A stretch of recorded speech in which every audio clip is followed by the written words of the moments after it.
अगर आपने मेरे चैनल को अभी तक सब्सक्राइब नहीं किया है तो जहाँ पे सब्सक्राइब का रेड कलर का बटन दिख रहा है उसे क्लिक कर दीजिए। और अगर आपको मेरे लेटेस्ट और न्यू वीडियोस देखने हैं तो प्रेस बेल आइकन।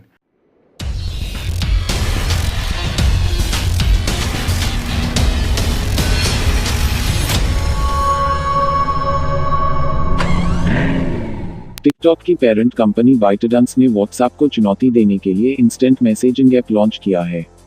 पिछले महीने टिकटॉक की पेरेंट कंपनी बाइटडांस को भारत में काफी मुश्किलों का सामना करना पड़ा था। गलत वीडियो कंटेंट्स को बढ़ावा देने के मामले में मद्रास हाईकोर्ट ने टिकटॉक को भारत में बैन कर दिया था। हालांकि बाद में इस पर लगे बैन को हटा लिया गया था। भारत के अलावा कंपनी चाइना में भी अपने कई ऐप्स लॉन्च किए हैं। बाइटडांस ने लोकप्रिय इंस्टेंट मैसेजिंग ऐप व्हाट्सएप की तरह ही फेलियाओ ऐप को लॉन्च कर दिया है। इस ऐप को फिलहाल चाइनीज यूजर्स के लिए ही लॉन्च किया गया है। बाइटडांस ने इंस्टेंट मैसेजिंग ऐप फेलियाओ को चीन में वेचाट के राइवल के तौर पर लॉन्च किया है। फेलियाओ का इंटरफेस व्हाट्सएप और वेचाट के मुकाबले थोड़ा अलग दिया गया है।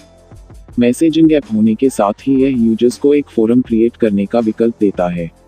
इसके अलावा आप फीड में अपने डेली लाइफ के बारे में शेयर कर सकते हैं और फोरम के जरिए फ्रेंड्स के साथ इंटरेक्ट भी कर सकते हैं। फेलियाओ ऐप में आप व्हाट्सएप की तरह वॉइस और वीडियो कॉल भी कर सकते हैं। फोरम पर डेली लाइफ के एक्सपीरियंस को शेयर करने के साथ ही आप अपने क्लोज फ्रेंड्स सर्किल के साथ चैट्स भी कर सकते हैं। वहीं आप अपने इंटरेस्ट के मुताबिक नए फ्रेंड्स का सर्च भी कर सकते हैं। फेलियाओ ऐप को आप पेमेंट के लिए भी इस्तेमाल कर सकते हैं।